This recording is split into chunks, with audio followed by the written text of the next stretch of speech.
tezroq qil.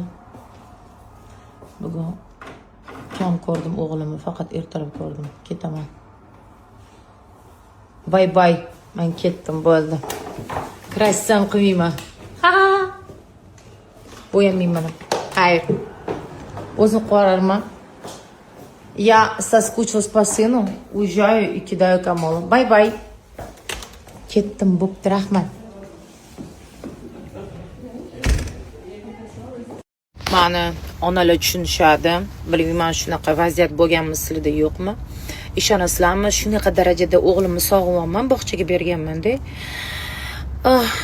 Salonga keldim, chunki xizmatlarim bor, to'ylarim bor.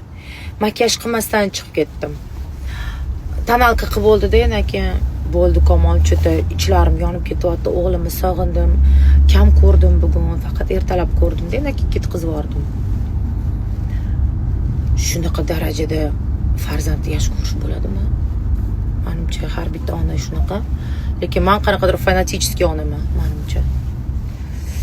Shunaqa holat sizlarda bo'lganmi, bo'lmaganmi? Norm holatmi bu, norm emasmi? Nima deb o'ylaysizlar?